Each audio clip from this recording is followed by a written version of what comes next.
¿Qué tal? Bienvenidos una vez más al Laboratorio de Termofluidos.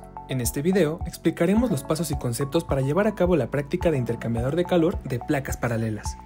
El objetivo general de la práctica es evaluar el desempeño térmico de un intercambiador de calor comercial de placas paralelas bajo distintas condiciones de operación. Mientras que los objetivos particulares son calcular el coeficiente global de transferencia de calor para diferentes caudales de los fluidos de proceso y servicio en configuraciones de flujo paralelo y contraflujo. Analizar la variación de la variable U según las distintas combinaciones de caudal y configuración de flujo. Y determinar la eficiencia térmica del intercambiador en cada condición de caudal y configuración de flujo evaluada. Los intercambiadores de calor de placas son esenciales en procesos de refrigeración, aire acondicionado y plantas químicas.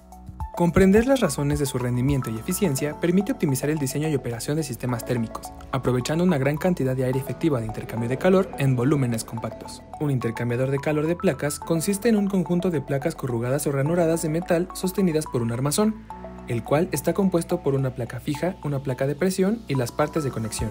Las placas se acomodan verticalmente y paralelas una con otra, y son presionadas sobre el armazón con la placa móvil de presión.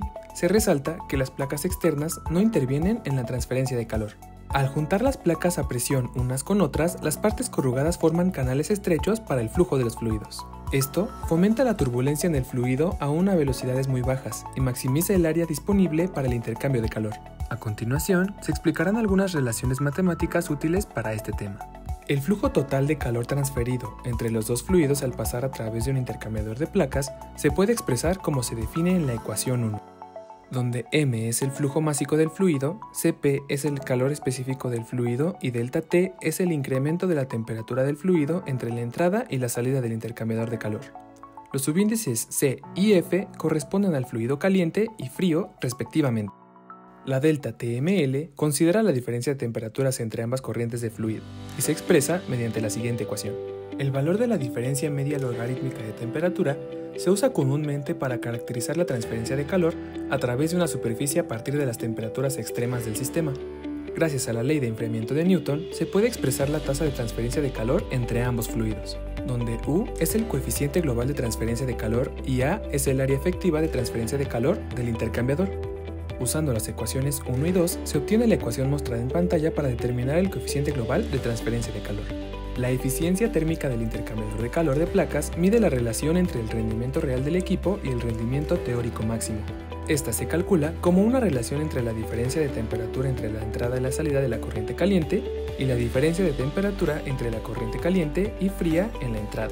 Según esta expresión, la máxima eficiencia térmica se obtiene cuando la temperatura a la salida del fluido de proceso iguale la temperatura de la entrada del fluido de servicio, indicando equilibrio térmico entre los fluidos al final del intercambio.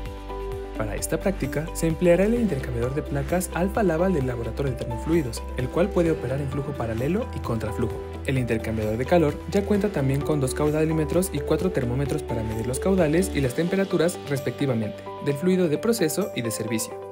También se usará un vernier digital para medir el espesor de las placas. Primero, es esencial contar con los datos contenidos en la tabla mostrada en pantalla. Para preparar el equipo, se debe verificar que la cisterna cuente con el volumen necesario de agua para realizar la práctica. Luego, se configura el arreglo de válvulas para seleccionar entre operación en flujo paralelo o contraflujo. Se sugiere consultar el diagrama localizado a un costado del equipo para verificar la secuencia correcta de apertura o cierre de válvulas, procurando mantener cerradas las válvulas de alimentación principal del fluido de proceso y de servicio. De aquí se enciende el sistema de bombeo, calentamiento y enfriamiento, verificando que todo funciona adecuadamente. Se recomienda esperar aproximadamente 10 minutos para llegar a las presiones y temperaturas de trabajo requeridas. Para el registro de los datos experimentales, deben abrirse las válvulas de alimentación de ambos fluidos lentamente hasta obtener los caudales deseados. Se recomienda iniciar siempre con mediciones a caudales pequeños. Deben transcurrir alrededor de 2 minutos antes de tomar las mediciones para permitir que se alcancen condiciones estacionarias en el proceso. De aquí se registran los caudales del fluido de proceso y de servicio, así como las temperaturas a la entrada y a la salida, utilizando como ejemplo la tabla mostrada en pantalla. Deben investigarse las densidades del agua a las diferentes temperaturas de entrada y salida. Después de realizar la medición, se cierran las entradas de fluidos para esperar alrededor de 3 minutos para que la temperatura del fluido de proceso se recupere nuevamente. Al finalizar los experimentos, debe procurarse que se cierren lentamente todas las válvulas del intercambiador, se apague el calentador, la torre de enfriamiento y la bomba de alimentación del circuito. También, el intercambiador debe purgarse para liberar la presión interna, drenar el agua y limpiar la zona de trabajo. Con las mediciones registradas deben calcularse para cada configuración de flujo las variables mostradas en la tabla siguiente. Con los datos obtenidos resulta conveniente graficar las variables mostradas a continuación. Como ejemplo, se presenta la gráfica del coeficiente de transferencia de calor en función del flujo másico del fluido de proceso o fluido caliente a 3 flujos másicos del fluido de servicio o fluido frío. Al finalizar la práctica, resulta relevante responder las siguientes preguntas con el fin de profundizar en la comprensión de los resultados de la práctica. Esperamos que esta práctica te haya permitido comprender mejor el funcionamiento de los intercambiadores de placas paralelas. Gracias por acompañarnos y te animamos a aplicar estos conceptos en futuros proyectos y desarrollos tecnológicos. ¡Hasta la próxima!